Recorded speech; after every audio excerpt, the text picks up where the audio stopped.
You know how it is, right? You get curious about something and suddenly you're neck deep in books and articles. Totally, and you're trying to sift through it all and figure out what actually matters. Exactly. And who has time for all that, Yeah. honestly? So on this deep dive, we do the heavy lifting for you.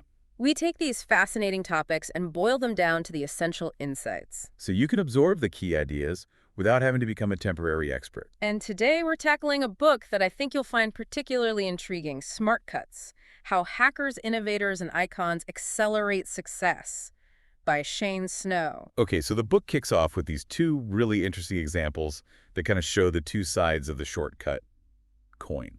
You know what I mean? Yeah, like, are all shortcuts created equal? It's a good question to start with. Right. So first we've got young Benjamin Franklin. His older brother was a printer and wouldn't publish any of Ben's writing. Classic older brother move. Right. So Franklin started submitting these essays under the pseudonym Mrs. Silence Dogood. Wait, Mrs. Silence Dogood, that's amazing. I know, right? And get this, these essays became super popular. Like everyone in town was reading them and trying to figure out who this brilliant writer was. So he basically hacked the system to get his work seen. Exactly. And it worked. He bypassed the whole issue of his age and got his ideas out there on their own merit. That's a really interesting point. It's like he wasn't trying to deceive for personal gain or anything. He just wanted a fair shot. Right. It was about overcoming a kind of bias in the system. I like that. Okay. But then on the flip side, we have Frank Abagnale Jr., the guy from Catch Me If You Can, you know. Oh, yeah, the con artist who impersonated all this professionals. Exactly. He pretended to be a lawyer, a pilot, even a doctor, forging checks, traveling the world, living the high life. Sounds exciting, but probably not the most ethical path. Definitely not. And Abagnale himself has said it was all driven by this need to survive. His lies just kept snowballing, and he totally regrets it now. So it's a shortcut, but with huge negative consequences. And that's where the book draws a clear distinction. These were shortcuts. Yeah. But not smart cuts. All right, smart cuts are about finding clever alternatives, not exploiting people or acting unethically. And that brings us to the core idea of a smart cut. It's basically finding a more effective way to reach your goal by challenging conventional thinking. Like thinking outside the box, finding that unconventional but effective solution. The author uses this analogy that I think really captures it. He talks about being a kid on the monkey bars and how his arms weren't long enough to just reach from one bar to the next. Ah, yeah, I remember that feeling. So he figured out how to swing, use the momentum to get to the next bar. If he stopped swinging, he was stuck. Right. It wasn't about being stronger or taller. It was about understanding the physics of the situation. Exactly, finding Okay. a different leverage point. And that's what smart cuts are all about. I like that analogy a lot. It really highlights how sometimes it's not about brute force, but about finding a smarter approach. Okay, so let's apply this smart cut thinking to something we hear all the time, this idea of paying your dues. Yes, the whole climb the ladder metaphor. Right, we're told that to succeed, you have to put in the time, grind your way up through the ranks. Yeah, pay your dues, prove your worth every step of the way. But the book throws a wrench in that, especially when we look at how people have reached the highest office in the U.S. You mean the presidency? Exactly. Hmm. We tend to assume it's this long, arduous climb through local politics, Yeah. then state, then Congress, maybe VP, and finally the White House. Yeah, that's the traditional narrative. But the data paints a different picture. Yeah. The book points out that the 10 oldest presidents, who obviously skew the average age upwards, only held federal office for 9 years or less. 9 years or less. That's less than 2 terms in the Senate. Exactly. And the average for all presidents is even more surprising. Just 7 years as an elected official before becoming president. So not exactly decades of climbing the political ladder. And get this, 5 presidents had 0 prior elected experience at all. Really? So that whole idea of a long political apprenticeship is kind of blown out of the water. It really makes you question those assumptions, right? Big time. And the book introduces this really interesting concept here called the Sinatra principle. The Sinatra principle, what does that have to do with politics? Well, it's based on that famous Frank Sinatra line. If I can make it there, I'll make it anywhere. Ah, okay, so it's about transferable skills. Exactly. It's about people who build credibility and leadership in a completely different field and then leverage that to transition into politics. So someone who's proven themselves in business or the military, for example. Right. They've already demonstrated those core leadership qualities, the ability to handle pressure, make tough decisions. So that success translates into political capital. Exactly. It's almost like they've skipped a few rungs on the ladder by proving themselves somewhere else. They got a smart cut to the top. Makes you wonder if that unconventional path might actually make them better at the job, too. Right. More adaptable, quick on their feet. Interesting. So this applies to more than just politics, though, right? Absolutely. Think about any field where there's this assumed path to success. Okay, now let's talk about tackling those really big challenges, the ones that seem almost impossible to overcome. Yeah, those can be daunting. The book introduces this fun exercise called Bigger or Better. You ever heard of that? Is that the one where you start with a small item and try to trade it up for something more valuable? You got it. It's also called the toothpick to television game. I've heard of that. Sounds fun. It is. And the results are pretty amazing.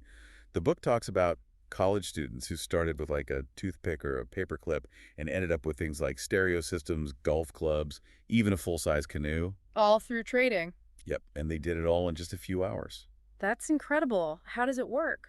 Well, the key is that people are generally more willing to agree to these small, seemingly low-risk exchanges. Ah, so it's about overcoming that initial resistance. Exactly. It's a lot easier to convince someone to trade a toothpick for a pen than to just ask them for a television outright. That makes sense. And with each successful trade, you build momentum. The next trade feels a little less risky, a little more achievable. So it's about building a parlay where each small win becomes the stake for the next. Precisely.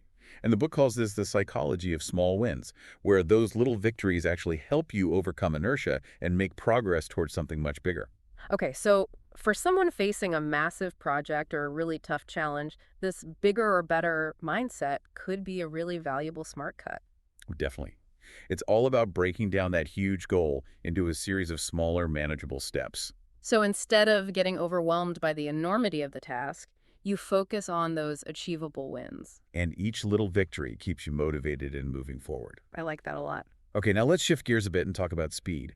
Because the book makes this interesting point that being the fastest isn't always the key to success, Oh, that's counterintuitive. right? And they use this analogy of cheetah behavior. We all know cheetahs are the fastest land animals. Right, but they don't always catch their prey just by outrunning them. Exactly. The book points out that the real advantage is their agility, their ability to change direction, quickly make those sudden leaps, and decelerate rapidly. It's not just about raw speed. So it's more about maneuverability and adapting to the situation. Precisely. And this translates directly to business and other fields. Okay, I'm curious how so. Well, the book gives some great examples. Like, think about the iPhone. Yeah, It wasn't launched by some giant telecom company. it was Apple, right? Yep, a personal computer company that basically pivoted into a totally different market, Wow, that's a bold move. and a successful one. Or look at Nintendo. They started with playing cards, then moved into taxis, instant rice, even hotels. Wait, Nintendo was in the hotel business. They were for a while, it's true. Like, And then they saw this opportunity in the emerging American arcade scene and jumped on it. so they were constantly adapting and finding new avenues. Exactly. And then there's James Patterson, the best-selling author who was actually an advertising executive before he started writing novels. No way. An idiot. Yeah.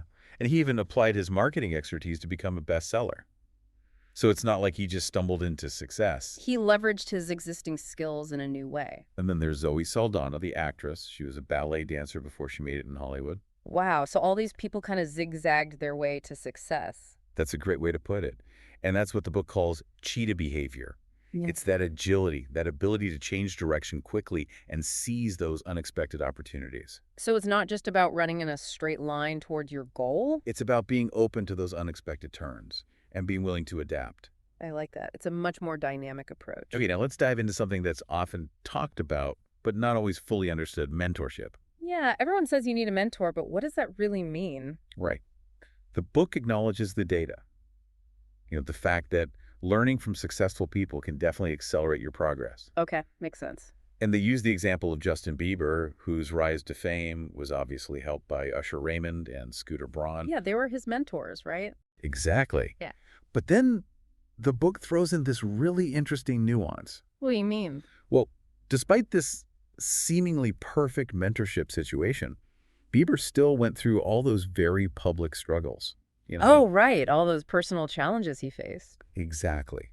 So it raises this question about the quality and the type of mentorship. So just being mentored isn't enough. It's not that simple. And the book further illustrates this with another example: the surprisingly high failure rate of family businesses when they're passed down to the next generation. Oh, wow. You'd think that would be the ideal mentorship scenario, right? You would think. Yeah. But it turns out that just being in close proximity to someone successful isn't enough. So what's the missing ingredient? The book calls it journey-focused mentorship. Okay, and what does that involve? Well, it's about having mentors who are truly invested in your growth, who give you honest and sometimes tough feedback. Not just sugarcoating things. Right. And they push you to think critically about those crucial details you might otherwise overlook. So it's an active partnership, not just passively receiving information. Exactly. And for those who might not have access to that ideal mentor, the book offers another perspective. It's about becoming what they call a first-class noticer. First-class noticer, what's that? It's about training yourself to observe and analyze the world around you, even from a distance. Yeah. Like they use the example of Louis C.K. learning from George Carlin. Two brilliant comedians. Right. And Louis C.K. would just study Carlin's performances, dissect his jokes, his timing, his delivery, all without ever actually interacting with him. So he was basically learning through observation. Exactly. He turned observation into a form of mentorship. That's pretty powerful. I like that. So even if you don't have a personal mentor, you can still learn a ton by paying close attention to the people you admire, figuring out what makes them successful. Yeah, turning observation into a kind of indirect mentorship. And this actually ties in really well with our next point, the unexpected benefits of rapid feedback and even embracing failure. Okay, now that's intriguing. The book takes us inside the world of comedy training at the Second City in Chicago. Oh yeah, the famous improv school. And what's so effective about their approach is that they throw people on stage in front of a live audience right away. Trial by fire. Pretty much. Yeah. And they emphasize that the audience's reaction, the laughter or the lack thereof, is valuable data, not a personal attack. So it's a safe space to experiment and fail. Exactly. Yeah. And then they gradually increase the pressure, encourage performers to push their boundaries. So it's about getting comfortable with failure as part of the learning process. Precisely. And this contrasts sharply with what the book calls the paradox of failure, which they observed in fields like heart surgery and startups. Paradox of failure. What's paradoxical about it? Well, research showed that surgeons who had a negative outcome with a new procedure actually tended to perform worse in subsequent surgeries. So failure actually led to worse performance. And similarly, startups that failed weren't necessarily more successful with their next venture. That's surprising. You'd think they'd learn from their mistakes. You would. But the book explains that it comes down to how we interpret those failures. What do you mean? Well, we often blame external factors, bad luck, tough market, whatever. It protects our ego. So we don't really own up to our mistakes. And without that honest self-reflection, we don't actually learn from them. Whereas at the Second City, they actively encourage that reflection. Exactly. They analyze the audience's response, Yeah. objectively focus on the material itself, not their personal feelings. So it's all about data and iteration. Precisely. And we see a similar approach with Upworthy and their headline testing. Oh, yeah, they're known for that. They'll A/B test dozens of headlines for the same article, track click-through rates and shares to see what really resonates with people. It's like a scientific approach to content creation. And it's super effective. So for anyone involved in marketing or content, this idea of rapid feedback is a powerful smart cut. It's about using data to constantly refine your approach. Okay, now let's talk about platforms and how leveraging them strategically can lead to exponential growth. Okay, platforms like social media or something else. Well, the book actually starts with a computer programming concept called abstraction. Abstraction? That sounds complicated. It's really not. It's basically about building layers of code to simplify complex tasks. Okay, I think I'm following. Like the classic hello world example in programming. You type in this simple command, and the computer, through all these layers of translation, displays those words on the screen. Right. But you don't need to understand all the intricate details of how the computer actually does that. You're just working with that top layer. Exactly. And this idea of building on layers to simplify things goes beyond just programming. The book talks about these iPad apps like Daisy the Dinosaur and Hopscotch. I've heard of those. They're for kids, right? Yeah, they teach kids basic programming concepts through these intuitive puzzles and visual interfaces. So it's like a simplified introduction to coding. Exactly. They abstract away all the complicated syntax and focus on the underlying logic. So it's about making learning more accessible. Precisely. But the book also makes this important point, that while these platforms are incredibly useful, a foundational understanding is still crucial. Okay, so you need to know the basics before you can really leverage the tools. Right. Like you need to understand math before you can rely on a calculator. Makes sense. And the book uses the example of Finland's education system as a kind of high-level platform. Finland, they're known for having a great education system. Exactly. Yeah. And it's because they prioritize teaching those fundamental tools, problem-solving skills, critical thinking. Instead of just rote memorization. Right. They've invested in highly qualified teachers who can really guide students. So they're building a strong foundation from the ground up. Exactly. And then they use effective tools to amplify that learning. I like that. Okay, now, the book uses this guy, David Heinemeier Hansson, also known as DHH, as an example of how to leverage platforms. Okay, what does he do? Well, he's a programmer. He created Ruby on Rails, which is a popular web development framework, but he's also a race car driver. Wow, interesting combo. Right. And in racing, he used these slick tires, which are risky in the wet, but give you a huge advantage on a dry track. So it's about choosing the right tool for the situation. Exactly. And with Ruby on Rails, he created this platform that allowed other programmers to build web applications much faster and more efficiently. So he's leveraging technology to give people a boost. And that's the essence of a platform. It gives you leverage. It allows you to accomplish more with less effort. So it's about working smarter, not harder. Exactly. And that's a powerful smart cut in any field. Okay, so we've talked about platforms now. Let's talk about trends, recognizing those emerging waves and writing them to success. The book contrasts this with just paddling harder. Like you can put in all this effort, but if you're swimming against the current, you're not going to get very far. Exactly. It's about identifying those currents, those emerging trends, and timing your entry perfectly. Like catching a wave at just the right moment. Precisely.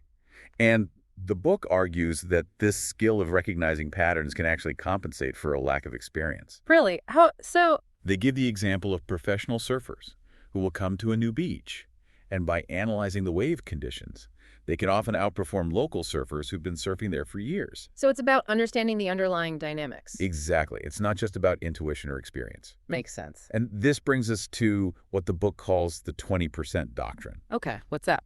It's the idea of constantly experimenting with potential trends, allocating a small amount of your resources to various emerging areas. So you're kind of hedging your bets. Exactly. You're not putting all your eggs in one basket. You're spreading them out a bit and seeing what takes off. So you're ready to capitalize on that wave when it forms. Precisely. Yeah.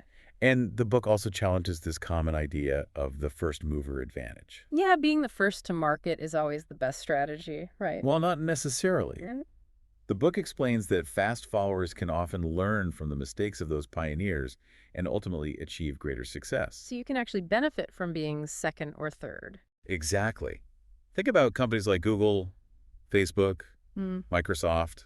They weren't the first search engine, the first social network, the first operating system. Right, but they learned from what others had done and ultimately became dominant. And then there's Sonny Moore, also known as Skrillex, the DJ and music producer. Oh, yeah, he's huge. And he's a great example of someone who's ridden multiple waves in the music industry, from screamo to dubstep. So he's constantly adapting to the changing landscape. Exactly. He's paying attention to those shifts and making sure he's positioned to capitalize on them. That's smart. Okay, now let's talk about the power of connections. Specifically, something the book calls super connectors. Okay, super connectors. Who are they? They're people with these really broad networks, and they actively connect other people. Like the ultimate networkers. Exactly. And the book uses the example of the Cuban Revolution and Radio Rebelde. Okay, I'm not familiar with that story. So basically, Che Guevara brought a radio transmitter to the rebel camp, and this allowed them to connect with all these oppressed Cuban citizens, broadcast their message, and rally support for the revolution. So the radio became this powerful tool for communication. And Che Guevara acted as this super connector, using the platform to amplify the message and mobilize a huge network of people. That's pretty amazing. Right. And then the book brings in this research by Adam Grant on givers. Givers, people who are always helping others. Exactly. And his research suggests that givers, even those who help people who are better connected than themselves, often achieve greater long-term success. Really, that's counterintuitive. You'd think they'd be taken advantage of. You would. Yeah. But it turns out that building those relationships, creating value for others, actually pays off in the long run. Okay, I'm starting to see the pattern here. And the book gives some great examples, like J.J. Abrams, the filmmaker. He's known for being super collaborative and generous, and that helps him attract top talent. Yeah, people want to work with him. Exactly. And Sonny Moore, again, he's always collaborating with other artists in the EDM scene, boosting their profiles while also expanding his own network. So it's mutually beneficial. And then there's Mintcom, the personal finance website. They focused on creating valuable content about money management, which attracted all these influential users on sites like Dig and Reddit. So they were providing value first. Exactly. And then those super connectors shared Mint's content with their networks, driving tons of traffic and new users. That's a really smart strategy. And then there's the viral spread of things like the double rainbow video and Michelle Phan's makeup tutorials. Yeah, those blew up online. And it was largely thanks to super connectors, influential people sharing that content with their massive audiences. So it's all about those connections. Exactly. And building relationships, adopting that giving mindset can be a huge smart cut to achieving your goals. It's about recognizing that helping others can ultimately help you too. Okay, now let's talk about maintaining momentum and avoiding what the book calls the comfort trap. The comfort track sounds cozy. It might sound that way, but the book points out this interesting phenomenon. You know how some people achieve massive success, like billionaires or astronauts, Yeah, they've reached the pinnacle. and then they get depressed? Really? Why? Well, the book suggests that once that initial euphoria fades, there's this need to find new challenges, set new goals. It's like they have to start the Olympic rings over, So staying at the top can actually be harder than getting there? in a way. And they use this contrast between Bear Vasquez, the double rainbow guy, and Michelle Phan. Oh yeah, what happened to him? Well, he had this viral moment, but he wasn't able to sustain it. Michelle Phan, on the other hand, built this massive library of content and kept engaging her audience. So she was constantly building and evolving. Exactly. And then there's that famous Oreo tweet during the Super Bowl, Dunk in the Dark. Oh yeah, that was brilliant. Right. They were able to capitalize on that unexpected power outage because they had built this strong social media presence and they had these efficient processes in place. So they were prepared for the moment. Exactly. They had that potential energy stored up, ready to be released. That's a great analogy. And the point is that sustained success requires continuous effort. Yeah. You can't just reach the peak and coast You have to keep pushing yourself, keep adapting. and actively avoid that comfort trap. Wise words. Finally, let's talk about the power of simplicity and something the book calls 10x thinking. 10x thinking. That sounds ambitious. It is. The book defines disruptive innovation as this lower-cost product that steals market share. Okay, like how email basically replaced traditional mail. Exactly, or how Craigslist disrupted classified ads. And they use the example of Jane Chen and her Embrace infant warmer. What's that? It's this simple, affordable device that helps premature babies stay warm in developing countries. So it's a low-tech solution to a critical problem. Precisely. And then there's Elon Musk and his goal for SpaceX, making life multiplanetary. That's a pretty huge goal. It is. And to achieve it, he focused on drastically reducing the cost of space travel, not through incremental improvements, but by aiming for a tenfold decrease. 10 times cheaper. That's radical. And that's what 10x thinking is all about. It's about setting goals that are an order of magnitude greater than what seems reasonable. So it's about thinking big, really big. And the book argues that this kind of audacious thinking can actually lead to greater innovation and attract more support. How so? Well, think about JFK's moonshot. It was this seemingly impossible goal, but it galvanized resources and spurred all these incredible technological advances. So aiming for the moon actually helped us get there. Exactly. And there's this psychological phenomenon called the N effect, where more competitors actually decrease motivation for incremental gains. So the more people who are trying to achieve something small, the less motivated they are. Exactly. But when you set these massive 10x goals, there's less competition because fewer people are thinking at that level. So it's actually easier to stand out. In a way. And it forces you to come up with truly innovative solutions. So 10x thinking is about breaking free from those limitations and imagining what's truly possible. Okay, to bring all this together, the book ends with a story of Dwayne Edwards. Who's he? He's a shoe designer. He overcame a lot of obstacles, age, lack of formal education, racial bias to become successful, and he founded Pencil, which is this amazing non-traditional design academy. Wow, that's inspiring. It is. And his journey really embodies a lot of the Smartcuts we've talked about. Like how? Well, he found unconventional ways into the design industry. He used creative problem solving to overcome barriers. He embraced rapid feedback to hone his skills. So he was constantly learning and adapting. And he built a platform with Pencil to empower others. He recognized and rode the cultural wave of sneaker design. He became a key connector in the industry. He was hitting all the points. Exactly. And whether he was consciously applying these principles or not, it clearly worked. So it's a real-world example of how these smart cuts can lead to remarkable success. So as we wrap up this deep dive, the key takeaway is that Smartcuts aren't about cheating or taking the easy way out. They're about working smarter, identifying those more effective paths to achievement, and tailoring your approach to your unique strengths and opportunities. And on that note, we leave you with this final question. Which of these SmartCut principles resonates most with you? Which one might offer a new perspective on your own goals and challenges? Maybe this deep dive has sparked some ideas or inspired you to explore these concepts further. We encourage you to keep learning, keep questioning, and maybe even discover your own unique SmartCuts to success. The possibilities are endless.